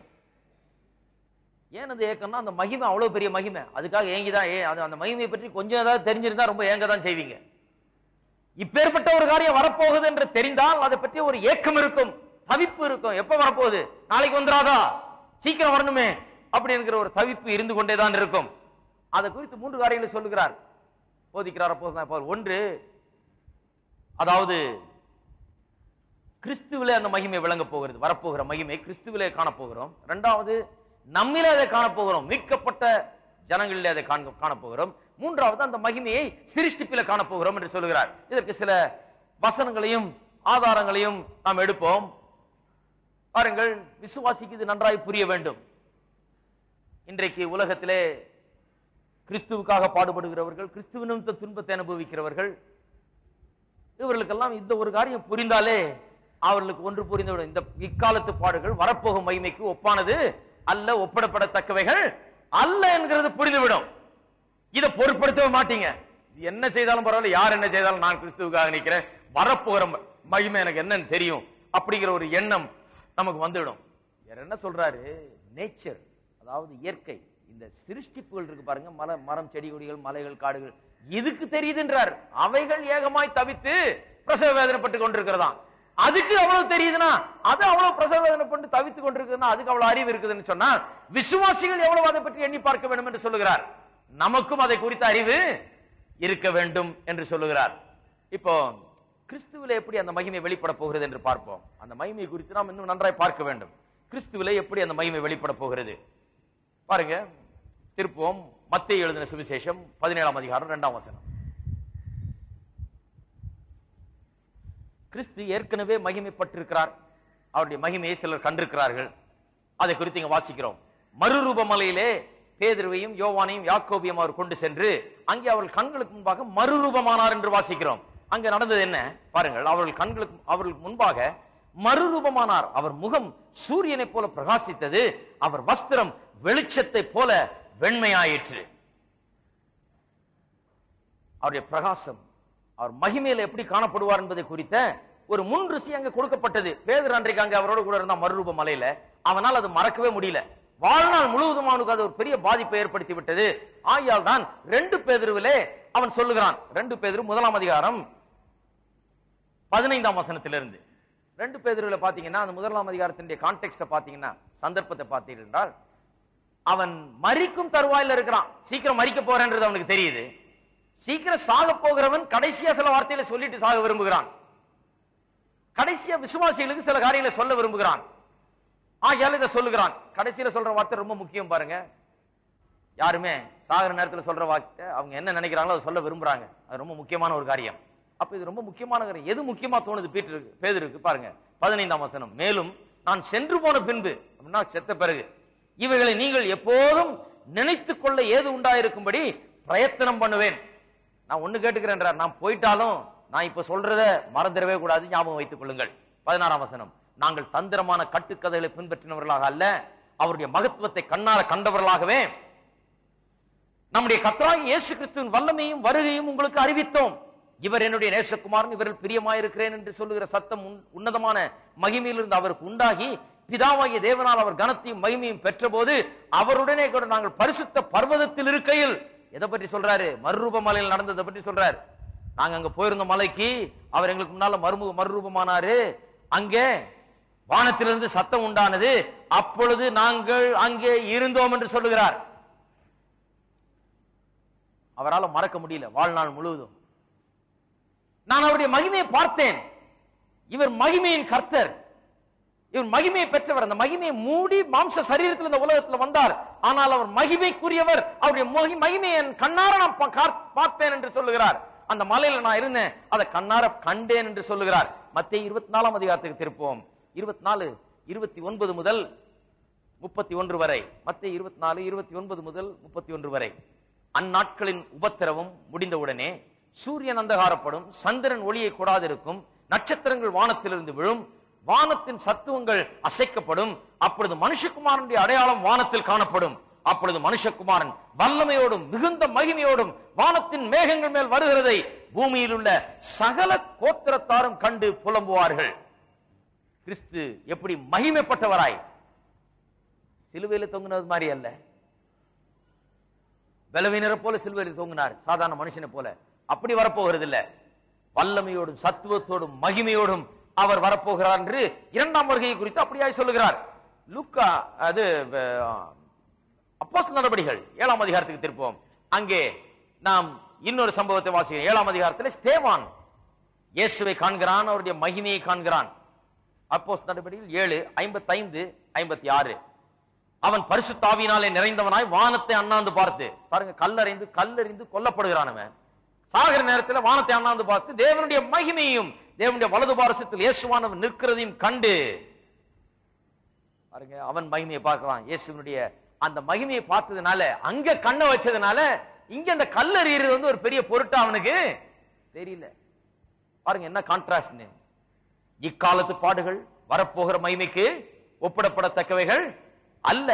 கல் எரிஞ்சிட்டு இருக்கிறாங்க, சாக அடிச்சுட்டு இருக்கிறாங்க மனுஷனை. கல் எரிஞ்சிட்டு இருக்கும் போது இவன் மேல பார்க்கிறான், தேவனுடைய மகிமையை காண்கிறான், இயேசுவை காண்கிறான், மகிமைப்படுத்தப்பட்டவராய். அந்த மகிமை தான் இவனுக்கும் கிடைக்க போகிறது என்றதை காண்கிறான். இந்த கல்லடி எல்லாம் ஒண்ணுமே அவனுக்கு பெருசா தெரியல. அது எனக்கு வேணும், இந்த மகிமை தான் எனக்கு வேணும், அப்படி சாகிறான். 9ஆம் அதிகாரத்தை பார்ப்போம். அப்போஸ்தலர் 9ஆம் அதிகாரம் 3ஆம் வசனத்துல பாத்தீங்கன்னா, அப்போஸ்தலனாகிய பவுல் எப்படி இயேசுவின் மகிமையை கண்டார் என்று வாசிக்கிறோம். அவன் பிரயாணமாய் போய் தமஸ்குவுக்கு சமீபித்த போது சடிதியிலே வானத்திலிருந்து ஒரு ஒளி அவனை சுற்றி பிரகாசித்தது. அவன் தரையிலே விழுந்தான். அப்பொழுது சவுலே சவுலே, நீ ஏன் என்னை துன்பப்படுத்துகிறாய் என்று தன்னுடனே சொல்லுகிற ஒரு சத்தத்தை கேட்டான். அதற்கு அவன், ஆண்டவரே நீர் யார் என்றான். அதற்கு கர்த்தர், நீ துன்பப்படுத்துகிற இயேசு நானே, முள்ளில் உதைக்கிறது உனக்கு கடினமாம் என்றார். அவன் நடுங்கி திகைத்து, ஆண்டவரே, நான் என்ன செய்ய சித்தமா இருக்கிறேன் என்றான். அதற்கு கர்த்தர், நீ எழுந்து பட்டணத்துக்குள்ளே போ, நீ செய்ய வேண்டியது அங்கே உனக்கு சொல்லப்படும் என்றார். அவன் உடனே கூட பிரயாணம் பண்ண மனுஷரின் சத்தத்தை கேட்டும் ஒருவரையும் காணாமல் பிரமித்து நின்றார்கள். சவுல் தரையிலிருந்து எழுந்து தன் கண்களை திறந்த போது ஒருவரையும் காணவில்லை. அப்பொழுது கைலாகு கொடுத்து அவரை தமஸ்குக்கு கூட்டிக் கொண்டு போனார்கள். பின்னால வாசித்து பார்த்தால் தெரிகிறது 9ஆம் வசனத்தில் அவன் 3 நாள் பார்வை இல்லாதவனாய் இருந்தான் என்று. பாருங்க, அப்பேற்பட்ட ஒளி, பிரகாசம், மகிமை. இந்த மகிமை எப்பேற்பட்ட மகிமை வரப்போகிறது. அந்த மகிமையை குறித்து வேதம் வர்ணிக்கும் போது சூரியனின் ஒளியை போல அதைவிட அதிகமாக பிரகாசிக்கிற ஒளி, கண்களை குருடாக்குகிற அளவில் பிரகாசிக்கிற ஒளி என்று வேதம் அவனமாய் அந்த ஒளியை குறித்து போதிக்கிறது. ஆகையால் தான் அதை கண்ணார பார்த்த அப்போஸ்தலனாகிய பவுல் தான் ரோமர் 8ஆம் அதிகாரத்திலே அதை குறித்து இப்படி போதிக்கிறார். இக்காலத்து பாடுகள் இனி நம்மிடத்தில் வெளிப்பட போகும் மகிமைக்கு ஒப்பிடத்தக்கவைகள் அல்லவென்று எண்ணுகிறேன். தேவனுடைய புத்திரர் வெளிப்படுவதற்கு சிருஷ்டியானது மிகுந்த ஆவலோட காத்து கொண்டிருக்கிறது. அது ஏனென்றால் சிருஷ்டியானது அழிவுக்குரிய அடிமைத்தனத்திலிருந்து விடுதலையாக்கப்பட்டு தேவனுடைய பிள்ளைகளுக்குரிய மகிமையான சுவாதீனத்தை பெற்றுக்கொள்ளும் என்கிற நம்பிக்கையோட அந்த சிருஷ்டியானது சுய இஷ்டத்தினால் அல்ல, கீழ்ப்படுத்தினவராலேயே மாயைக்கு கீழ்ப்பட்டிருக்கிறது. ஆகையால் நமக்கு தெரிந்தபடி இதுவரைக்கும் சர்வ சிருஷ்டியும் ஏகமாய் தவித்து பிரசவ வேதனைப்படுகிறது. அதுவும் அல்லாமல் ஆவியின் முதற்பலனை பெற்ற நாமும் கூட நம்முடைய சரீரம் மீட்பாகிய புத்திர சுவிகாரம் வருவதற்கு காத்திருந்து நமக்குள்ளே தவிக்கிறோம் என்றார். ஏன்னா அவர் பார்த்துட்டார், அது இதுதான் நமக்கு கிடைக்க போகிறது. மகிமைப்படுத்தப்பட்ட கிறிஸ்துவை அவர் கண்டுவிட்டார். ஆகையால் தான் அதை குறித்து பேசுகிறார். இன்னும் சில வசனங்களை கொடுக்கிறேன், எழுதிக் கொள்ளுங்கள். 2 தெசலோனிக்கேயர் 1ஆம் அதிகாரம் 7 முதல் 10 வசனங்கள். அங்கே அவருடைய மகிமையின் பிரசன்னமாகுதலை குறித்து பேசுகிறார், எப்படி வரப்போகிறார் என்று மகிமையோட. அப்புறம் 2 தெசலோனிக்கேயர் 2ஆம் அதிகாரம் 8ஆம் வசனம், அப்புறம் தீத்து 2ஆம் அதிகாரம் 13ஆம் வசனம். இவையெல்லாம் அப்போஸ்தலனாகிய பவுல் போதிக்கிற காரியங்கள். பிறகு நாம் வெளிப்படுத்தலுக்கு திருப்போம். வெளிப்படுத்தல் 1ஆம் அதிகாரத்துக்கு திருப்போம். அங்கே நாம் வாசிக்கிறோம் இந்த மகிமைப்படுத்தப்பட்ட கிறிஸ்து மகிமையில் அவர் எப்படி இருக்கிறார் என்பதை குறித்து. 1:7 வெளிப்படுத்தல் 1:7. இதோ மேகங்களுடனே வருகிறார், கண்கள் யாவும் அவரை காணும், அவரை குத்தினவர்களும் அவரை காண்பார்கள், பூமியின் கோத்திரத்தார் எல்லாரும் அவரை பார்த்து புலம்புவார்கள், அப்படியே ஆகும். ஆமேன். பாருங்க, அவர் எப்படி வரப்போகிறார் என்பதை குறித்து வர்ணிக்கிறார். 12ஆம் வசனத்திலிருந்து இன்னும் அதிகமாய் வர்ணிக்கிறார். இயேசுவை பார்க்கிறார். மகிமைப்படுத்தப்பட்ட கிறிஸ்துவை யோவான் பத்மு தீவிலே காண்கிறார். அங்கே கிறிஸ்துவ பாடுபட்டுக் கொண்டிருக்கிறார் என்பதை நினைவுபடுத்துகிறேன். இவரை பிடிச்சி சிறையில தள்ளி பத்மு தீவுக்கு அவரை நாடு கடத்தி இருக்கிறார்கள். அங்க தீவுல அவரு ஹாலிடேக்கு போயிட்டு, கொடைக்கானலுக்கு போன மாதிரி போய் கொஞ்சம் மலையில இருந்துட்டு வரலாம், நல்லா காத்து வாங்கிட்டு வரலாம். அங்க தீவுல கடினமான வேலை, கல் உடைக்கணும். அங்க போயிட்டு கைதியா போயிருக்காரு. அங்க இந்த நாட்டுல நீ தேவையில்லை, அங்க போ, இங்க இருந்தா கிறிஸ்துவ பிரசங்கம் பண்ணிட்டு இருக்காரு, அங்க கொண்டு போய் வச்சிருக்கிறாங்க. அவர் துன்பப்படுகிறார், கிறிஸ்துவ நிமித்தமாக பாடுபட்டு கொண்டிருக்கிறார். அங்க பாடுபட்டு கொண்டிருக்கும் போது கர்த்தருடைய நாளிலே அவர் ஆவிக்குள்ளா இருந்தாராம். அங்கே ஒரு தரிசனத்தை அவர் காண்கிறார். கிறிஸ்து அவருக்கு தரிசனமாகிறார், காட்சி அளிக்கிறார் அவருக்கு. அதை குறித்து தான் இங்க சொல்றார். பாடுபட்டுக்கிட்டு இருக்கிற மனுஷனுக்கு மகிமையின் கிறிஸ்து காட்சி அளிக்கிறார். கிறிஸ்துவனுடைய மகிமையை அவன் காண்கிறான். பாடுபடுகிறவனுக்கு இதை விட ஒரு பெரிய ஆறுதல் இந்த உலகத்தில் இருக்கவே முடியாது. கிறிஸ்துவ நிமித்தம் பாடுபடுகிறவன் கிறிஸ்துவின் மகிமையை காண வேண்டும். அதுலதான் அவனுடைய ஆறுதல் அடங்கி இருக்கிறது. பாருங்க, அப்பொழுது என்னுடன் பேசின சத்தத்தை பார்க்க திரும்பினேன். திரும்பின போது 7 பொன் கொத்து விளக்குகளையும் அந்த 7 குத்து விளக்குகள் மத்தியிலே நிலையங்கி தரித்து மார்பருகே பொற்கச்சை கட்டியிருந்த மனுஷகுமாரனுக்கு ஒப்பானவரையும் கண்டேன். அவருடைய சிரசும் மயிரும் வெண் பஞ்சை போலவும் உறைந்த மழையை போலவும் வெண்மையாயிருந்தது. அவருடைய கண்கள் அக்னி ஜுவாலையை போல இருந்தது. அவருடைய பாதங்கள் உலைக்களத்தில் காய்ந்த பிரகாசமான வெண்கலம் போல் இருந்தது. அவருடைய சத்தம் பெருவெள்ளத்து இறைச்சலை போல் இருந்தது. தமது வலது கரத்திலே 7 நட்சத்திரங்களை ஏந்தி கொண்டிருந்தார். அவர் வாயிலிருந்து இருபுறமும் கருக்குள்ள பட்டயம் புறப்பட்டது. அவருடைய முகம் வல்லமையாய் பிரகாசிக்கிற சூரியனை போல இருந்தது. நான் அவரை கண்டபோது செத்தவனை போல அவருடைய பாதத்திலே விழுந்தேன். அப்போஸ்தலனாகிய பவுல் மட்டும் விழலங்க, தமஸ்கு போற வழியில யார் பார்த்தாலும் விழுந்துருவாங்க. அப்பேற்பட்ட மகிமை. அவர் இன்றைக்கு இருக்கிற நிலையை பார்த்தால் சொன்னது போல சிலுவையில் தொங்குற பலவீனர் போல அங்க இல்ல, மகிமைப்படுத்தப்பட்டவராய், ராஜாதி ராஜனாய், கத்தாதி கத்தனாய், பிரகாசிக்கிறவராய், சூரியனை விட பிரகாசிக்கிறவராய் இருக்கிறார். அவரை பார்க்கிறவரெல்லாம் விழாம இருக்க முடியாது. இன்னைக்கும் கூட அப்படிதான். பாருங்க, சில நேரங்கள்ல கூட்டங்கள்ல ஜனங்க கூட்டத்துக்கு போறாங்க, சில நேரத்தில் விழுறாங்க அப்படின்லாம் கேள்விப்பட்டிருக்கீங்க இல்லையா? நடக்கும், நான் விசுவாசிக்கிறேன். ஆனா அதே வேலையா எல்லாரையும் பிடிச்சி தள்ளிக்கிட்டு கீழே இருந்து எழுப்பிக்கிட்டு படுக்க வச்சுக்கிட்டு எந்திரிச்சுக்கிட்டு இதெல்லாம் பண்றது இல்லை. அதுல எல்லாம் எனக்கு நம்பிக்கை இல்லை. ஆனா நடக்கும், நான் விசுவாசிக்கிறேன். தேவனுடைய பிரசன்னத்துக்கு முன்னால மனுஷன் வரும்போது, மகிமைப்படுத்தப்பட்ட கிறிஸ்துவின் பிரசன்னத்துல வரும்போது, சில நேரத்தில் அது தாங்கக்கூடாத வண்ணம் இருக்கும். ஜனங்கள் விழுவாங்க, அதுல ஒண்ணும் சந்தேகமே கிடையாது. அதை சந்தேகிக்க வேண்டிய அவசியமே கிடையாது. அப்படிப்பட்ட காரியங்கள் நடக்கலாம், இன்றைக்கும் நடக்கும். அதுல எனக்கு சந்தேகமே கிடையாது, நான் விசுவாசிக்கிறேன். ஆனா அதுக்கு எல்லா இடத்துலயும் போய் விழ வச்சிட்டு இருக்கிறது என் வேலை கிடையாது. நான் விழ வைக்கிற ஊழியக்காரன் இல்ல. அது விழ வைக்கிறன்ற ஒரு அவசியம் எனக்கு கிடையாது. என் ஊழியம் விழ வைக்கிற ஊழியம் கிடையாது, வசனத்தை போதிக்கிற ஊழியம். கர்த்தருடைய மகிமை அவர்கள் கண்டா அவங்க விழுந்துட்டு போறாங்க. அது நடக்கிற நேரத்தில் நடக்க, அவங்க காண்ற நேரத்தில் காண்றாங்க, விழுகிற நேரத்தில் விழுறாங்க, எந்திரிச்சு போறாங்க. சிலர் நினைச்சிட்டு இருக்காங்க இன்னைக்கு உலகம் பூரா விழ வச்சாதான் ஊழியம் ஏதோ நடக்குது, அங்க ஒரு பெரிய ஏதோ இருந்தது. அதனால போய் சிலர் இதே பிழப்பா எடுத்து கொண்டு இருக்காங்க, விழ வைக்கிறதே பிழப்பு. அப்படி கிடையாது. ஆனா விழுகிறத நாம் லேசா நினைச்சிடக்கூடாது. உண்மையாகவே தேவனுடைய பிரசன்னத்தை கண்டவர்கள் விழுவது அது உண்மைதான், அதுல ஒண்ணு சந்தேகமே கிடையாது. இருக்கிறீங்களா? எல்லாம் பாக்குறீங்க, என்னடா அது இவர் இதெல்லாம் கூட விசுவாசிக்கிறார்? கண்டிப்பா விசுவாசிக்கிறேன். ஆனா சில ஆட்கள் பண்றதுதான் நமக்கு பிடிக்காது. கர்த்தர் பண்ணட்டும், அது நடக்குது. நான் கண்டிருக்கிறேன், அப்படிப்பட்ட கூட்டங்கள்ல இருந்திருக்கிறேன், அப்படிப்பட்ட காரியங்களை கண்டிருக்கிறேன், அது சந்தேகமே கிடையாது. பாருங்க, அப்போஸ்தலனாகிய பவுல் விழுந்தாரு, எந்திரிச்சப்ப கண்ணே தெரியல, அவ்வளவு பிரகாசம், பிளைண்டிங் பிரைட்னஸ். யோவான் சொல்றாரு, நான் பார்த்தேன், செத்தவனை போல விழுந்தேன்றார். வேற என்ன பண்ண முடியும்? அந்த மகிமையை வர்ணிப்பதுக்கு வேற வழியே கிடையாது. அதனுடைய மகிமை அவ்வளவு பெரிய மகிமை, அது அப்படிதான் ஆகும். வெளிப்படுத்தல் 5ஆம் அதிகாரம் பார்ப்போம். 5ஆம் அதிகாரம் 6ஆம் வசனம். அப்பொழுது இதோ அடிக்கப்பட்ட வண்ணமாயிருக்கிற ஒரு ஆட்டுக்குட்டி சிங்காசனத்திற்கும் 4 ஜீவன்களுக்கும் மூப்பர்களுக்கும் மத்தியில் இருக்க கண்டேன். அது 7 கொம்புகளையும் 7 கண்களையும் உடையதா இருந்தது. அந்த கண்கள் பூமி எங்கும் அனுப்பப்படுகிற தேவனுடைய 7 ஆவிகளேயாம். ஆட்டுக்குட்டியை கண்டேன் என்று இயேசுவை கண்டேன் என்று சொல்லுகிறார். சொல்லும் போது அவருடைய மகிமை அங்கே அவ்வாறு வர்ணிக்கிறார். 17ஆம் அதிகாரத்துக்கு போவோம். வெளிப்படுத்தல் 17:14 இவர்கள் ஆட்டுக்குட்டியானவருடைய யுத்தம் பண்ணுவார்கள். ஆட்டுக்குட்டியானவர் கர்த்தாதி கர்த்தரும் ராஜாதி ராஜாவுமா இருக்கிறபடியால் அவர்களை ஜெயிப்பார். அவரோடு கூட இருக்கிறவர்கள் அழைக்கப்பட்டவர்களும் தெரிந்து கொள்ளப்பட்டவர்களும் உண்மை உள்ளவருமாய் இருக்கிறார்கள் என்றான். ஆட்டுக்குட்டியானவர் எப்படிப்பட்டவர்? கர்த்தாதி கர்த்தரும் ராஜாதி ராஜருமானவர், சுப்ரீம் அபவ் ஆல், எல்லாவற்றுக்கும் மேலானவர், உயர்ந்தவர், வல்லமை பொருந்தியவர். இப்படித்தான் அந்த மகிமை. இதுதான் அந்த மகிமை. அந்த மகிமைனா என்ன? வெளிச்சம், ஒளி, அது மட்டும் இல்ல, வல்லமை, சத்துவம், எல்லாவற்றுக்கும் மேலான தன்மை, எல்லாவற்றையும் கீழடக்கக்கூடிய தன்மை, எல்லாவற்றையும் ஜெயிக்கக்கூடிய தன்மை. இந்த மகிமை, அந்த மகிமைக்குள்ள நாமும் பிரவேசிக்க போகிறோம். இயேசு அந்த மகிமைக்குள்ள பிரவேசித்திருக்கிறாராம். 19ஆம் அதிகாரம் வெளிப்படுத்தல் 19:11 வாசிப்போம். 19:11 பின்பு பரலோகம் திறந்திருக்க கண்டேன். இதோ ஒரு வெள்ளை குதிரை காணப்பட்டது. அதன் மேல் ஏறி இருந்தவர் உண்மையும் சத்தியம் உள்ளவர் எண்ணப்பட்டவர். அவர் நீதியாய் நியாயம் தீர்த்து யுத்தம் பண்ணுகிறார். அவருடைய கண்கள் அக்னி ஜுவாலையை போல் இருந்தன. அவருடைய சிரசின் மேல் அநேக கிரீடங்கள் இருந்தன. அவருக்கே அன்றி வேறொருவருக்கும் தெரியாத ஒரு நாமம் எழுதியிருந்தது. ரத்தத்தில் தோய்க்கப்பட்ட வஸ்திரத்தை தரித்திருந்தார்.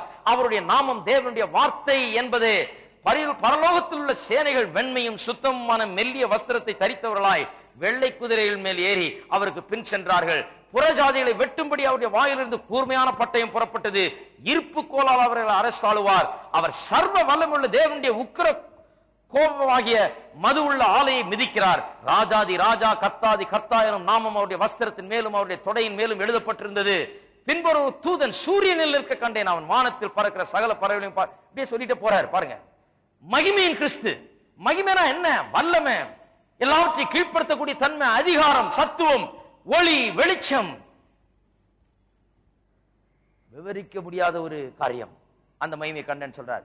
பிலிப்பியர் 2ஆம் அதிகாரம் 10:11 அப்போஸ்தலனாகிய பவுல் மறுபடியும் சொல்லுகிறார்.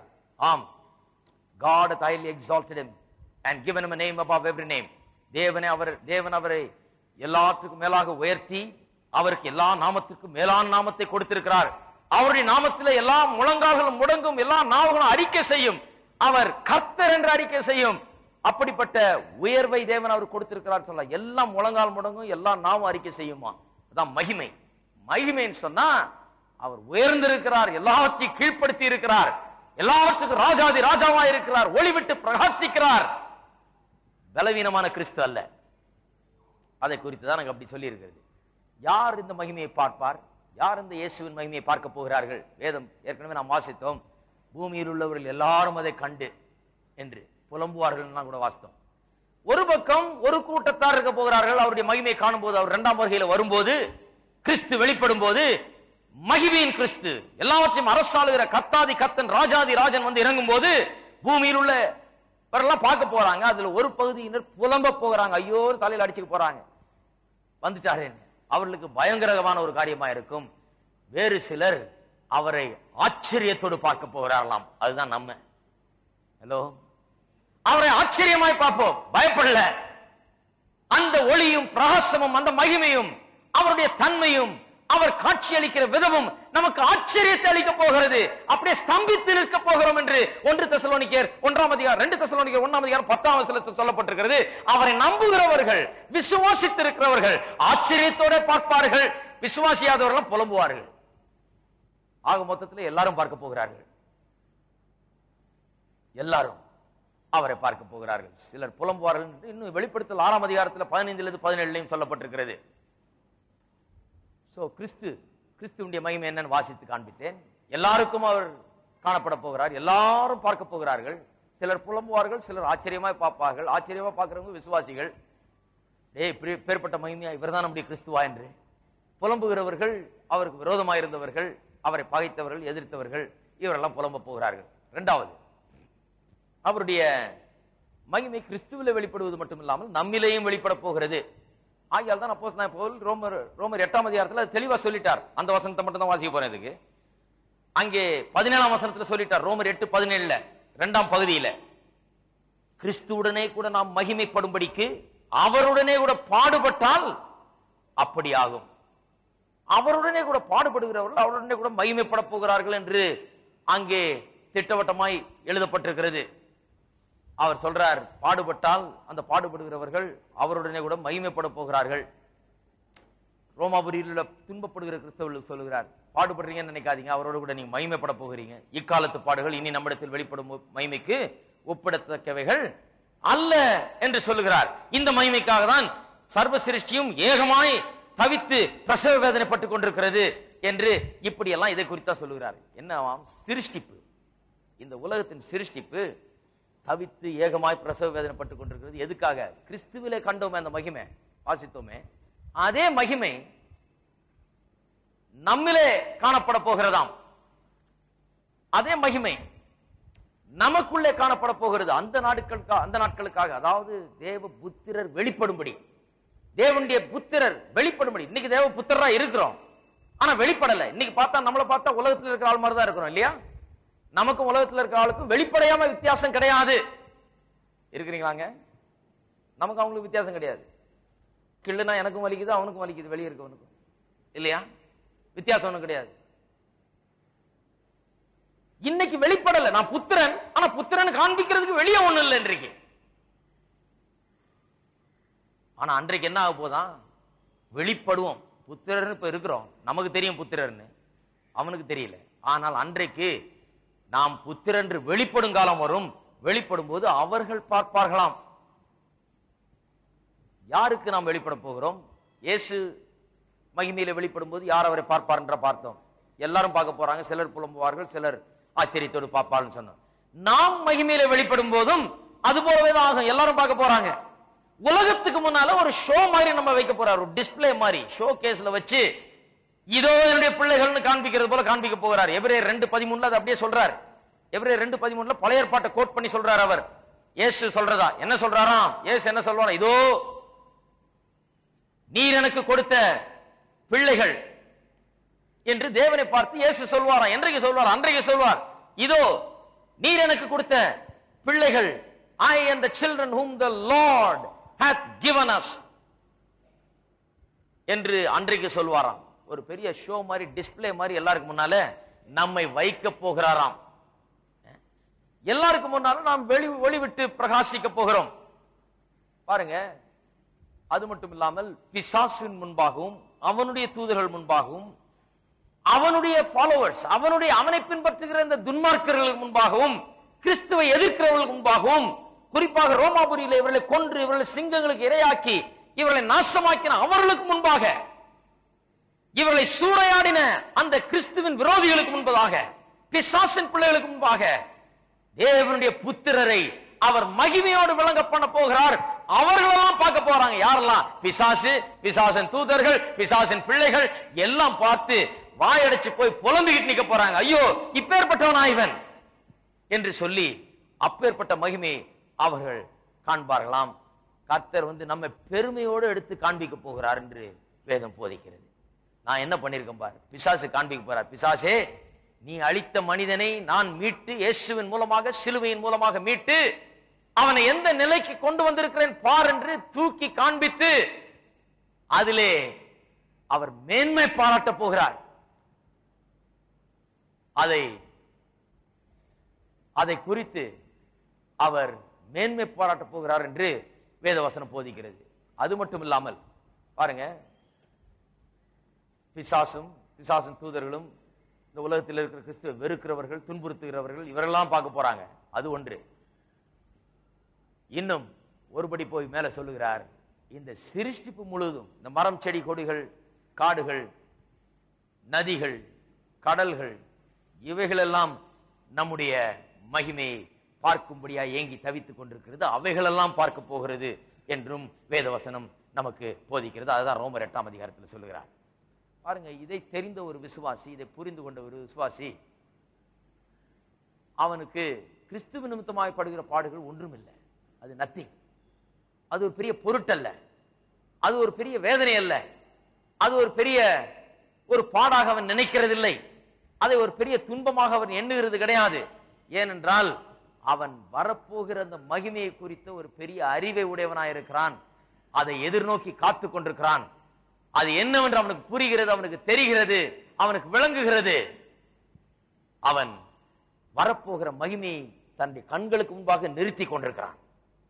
ஸ்தேவான் சாகும்போது மேல பார்த்தது போல அன்றைக்கு துன்பப்பட்டவர்கள் தேவனுடைய மகிமையை கண்டு அதை குறித்து அவர்கள் சந்தோஷப்பட்டு, அதை குறித்து அவர்கள் மேன்மையாய் எண்ணி கர்த்தரை துதித்து அப்படி ஜீவனை கூட விட்டார்கள். அப்படித்தான் இரத்த சாட்சியில் மரித்தார்கள். அப்படித்தான் அவர்கள் எல்லாம் அந்த கிறிஸ்துவ நிமித்தமாய் துன்பப்பட்டவர்கள் எல்லாம் துன்பத்தை அனுபவித்தார்கள். அப்படித்தான் அவர்கள் சென்றார்கள் அந்த பாதையிலே.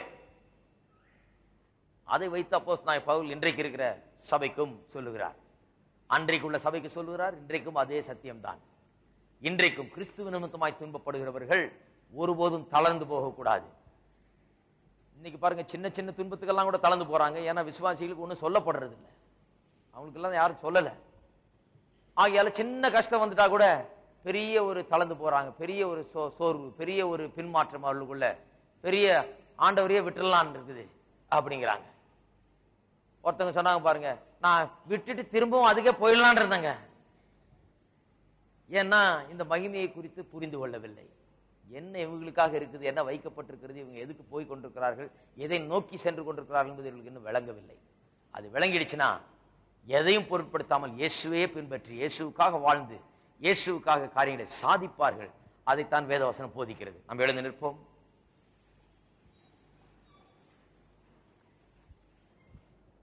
நம்பிக்கை உலகத்தின் பேரில் வைக்க வேண்டாம். உலகம் கொடுக்கிற நம்பிக்கையை நீங்கள் வைத்திருந்தீர்கள் என்றால் அது ஏமாற்றிவிடும், ஏமாற்றத்தை உண்டாக்கும், பெரிய ஏமாற்றத்தை உண்டாக்கும். சமாதானத்தை கொடுக்காதது பெரிய ஏமாற்றம் தான் அதன் மூலமா உண்டாகும்.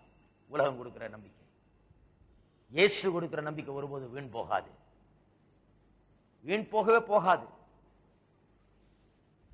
கேட்டு பாருங்கள், பரிசுத்தவான்களை கேட்டு பாருங்கள், அப்போஸ்தலர்களை கேட்டு பாருங்கள், தீர்க்கதரிசிகளை கேட்டு பாருங்கள், காலாகாலமாய் வாழ்ந்த இரத்த சாட்சிகளை கேட்டு பாருங்கள். அவர்கள் ஒவ்வொருவரும் சொல்வார்கள், பல நூற்றாண்டுகளாய் வாழ்ந்து கிறிஸ்துவுக்காக வாழ்ந்து துன்பப்பட்டவர்களோடு சொல்வார்கள், இந்த இயேசு கைவிட மாட்டார், இவர் ஒருபோதும் கைவிட மாட்டார், இவரை நம்பினவர்கள் ஒருபோதும் வெட்கப்பட்டு போவது கிடையாது. இந்த வாழ்க்கையில் மட்டுமில்லை, இனி வரப்போகும் வாழ்க்கையிலும் நம்பிக்கை உண்டு என்பது அவர்கள் சொல்லுவார்கள். ஆகவேதான் அந்த உலகத்துக்கு கிறிஸ்துவ துன்பப்பட்டு மரித்தவர்களை புரிந்து கொள்ள முடியல. அடிக்கிறேன் இவன் தோத்திரான், கழுத்தை வெட்டுறேன் இவன் அல்லேலியான்ட்டே சாகுறானே, கூட்டம் கூட்டமா சாகடிச்சாலும் இவன் ஒன்னும் புத்தியே வரமாட்டேங்குது. அந்த காலத்துல அவங்களுக்கு ரொம்ப பெரிய இவங்களை பற்றி புரிந்து கொள்ள முடியல. ஏன் இப்படி இவர்கள் ஏன் இப்படி இருக்கிறார்கள்?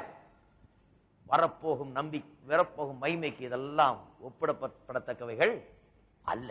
அதுதான் காரணம். எல்லாரும் கரங்களை உயர்த்தி வரப்போகிற மகிமைக்காக நாம் கர்த்தரை ஸ்தோத்திரிப்போம். ஒரு பரம நம்பிக்கை நமக்கு கொடுக்கப்பட்டிருக்கிறது. ஓ, the blessed hope, ஆசீர்வாதமான நம்பிக்கை, பாக்கியம் நமக்கென்று வைக்கப்பட்டிருக்கிறது. மெய் சமாதானம், மெய் சந்தோஷம் தேவன் நமக்காக வைத்திருக்கிறார். இதை ஒரு மனுஷனை எடுத்து போட முடியாது, பிடுங்கி போட முடியாது, ஒருவரும் ஒண்ணு செய்ய முடியாது. ஆகையால் கலங்க கூடாது. கர்த்தரை நாம் ஸ்தோத்திரிப்போம். பயப்படக்கூடாது. இந்த உலகத்திலே தளர்ந்து போகக்கூடாது, சோர்ந்து போகக்கூடாது. பரம நம்பிக்கை உடையவர்கள் நாம். இந்த உலகத்திலே பிசாசை ஜெயிக்கிறவர்கள். ஹல்லேலூயா, ஸ்தோத்திரம். ஸ்தோத்திரம் கர்த்தாவே, உமக்கு ஸ்தோத்திரம். ஸ்தோத்திரம் தேவனே, ஸ்தோத்திரம் கர்த்தாவே. மீட்கப்படுகிறவர்கள் அவருக்கு என்ன மகிமையோ அதிலேயே பங்கெடுக்க போகிறார்கள். மீட்கப்பட்டவர்கள் நாம். ஹல்லேலூயா, அந்த மகிமைக்கு பங்குள்ளவர்களாக போகிறோம். ஓ, உமக்கு ஸ்தோத்திரம் தேவனே, உமக்கு ஸ்தோத்திரம். ஸ்தோத்திரம், ஸ்தோத்திரம் கர்த்தாவே.